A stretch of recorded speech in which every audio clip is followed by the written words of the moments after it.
शिक्षा के माध्यम से जीवन को उन्नति की अपार संभावनाओं से जोड़ने के क्रम में हम किस स्थान पर खड़े हैं, इस प्रश्न का जवाब ढूंढने में दो तरह के अनुभव हम सबकी मदद कर सकते हैं। पहला, ऐसे युवक युवतियां जिनकी उम्र लगभग 35 से 50 वर्ष है, उनकी पूर्व अपेक्षाएं क्या थीं?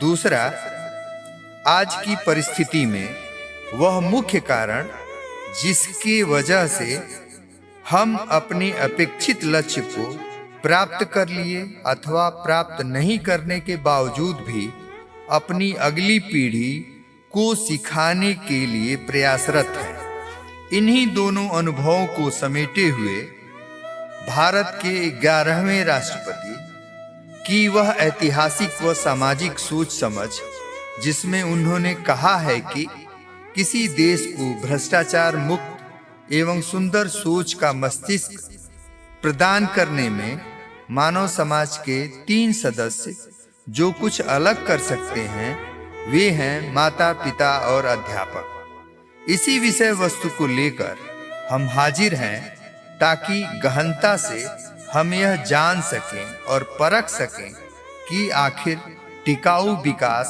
और प्रगति का वास्तविक फार्मूला है क्या।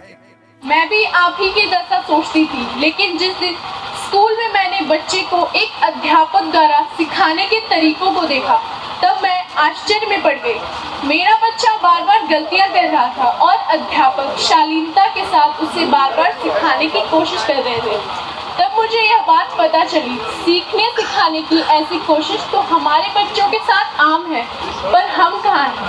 अपने बच्चों को सिखाने के कुछ कोशिशों के बाद हम अपना मुंह मोड़ लेते हैं। ये तो सरासर गलत है। हम वादा करते हैं कि हम भी अपने बच्चों को घर पर भी अच्छा व्यवहार करना, मेहनत से पढ़ाई करना, स्वच्छता और ईमानदारी जैसे गुणों को विकसित करने के लिए लगातार प्रयास करेंगे। थकेंगे नहीं और ना ही हारेंगे। धन्यवाद। ध्वज भारत का दुनिया में हमसे ही नित्य प्रबल होगा। हमसे ही यह आज हुआ है, हमसे ही यह कल होगा। हिम शिखरों से लेकर गहरी गहरी नदियों तक हमको कैसे भुला सकेंगी सदियां सदियों सदियों तक। कभी विवेकानंद बन जो दुनिया को पाठ पढ़ाया था, जीवन जीने का दर्शन कभी दिनकर बन सिखलाया था। भारत को सुदृढ़ करने की हम पर चढ़ गई खुमारी है। शिक्षा के सोपानों पर दिखती पद छाप हमारी है। हम जहाँ कहीं भी जाते वहाँ जनक बन जाते हैं। राजनीति में आ जाएं तो ऋषि सुनक बन जाते हैं। स्वार्थ नहीं परमार्थ बनेगा परम लक्ष्य जग में जन जन का। स्वार्थ नहीं परमार्थ बनेगा परम लक्ष्य जग में जन जन का। ईर्ष्या द्वेष कलह हिंसा से कलुषित क्षेत्र न होगा मन का। स्वस्थ सृजन का प्रेरक होगा बुद्धि और तर्क का संगम।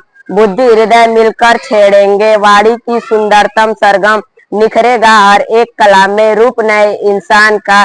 सही रूप उभरेगा उस दिन मानव के उत्थान का। सही रूप उभरेगा उस दिन मानव के उत्थान का। जिस दिन होगा मिलन विश्व में धर्म और विज्ञान का। जिस दिन होगा मिलन विश्व में धर्म और विज्ञान का। रूढ़िवाद की रात्रि मिटेगी नव प्रभात अभिनंदित होगा। रूढ़िवाद की रात्रि मिटेगी नव प्रभात अभिनंदित होगा। आओ बहनों तुम्हें सुनाए कहानी मीना मंच की। इस मन से बात करो नारी शिक्षा उत्थान की। इस मन से बात करो नारी शिक्षा उत्थान की। 501 तो स्कर्ट गद बताकर किशोर किशोरी को समझाना है।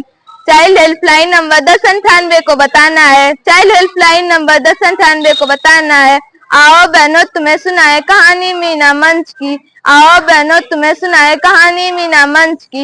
इस मन से बात करो नारी शिक्षा उत्थान की। इस मन से बात करो नारी शिक्षा उत्थान की है।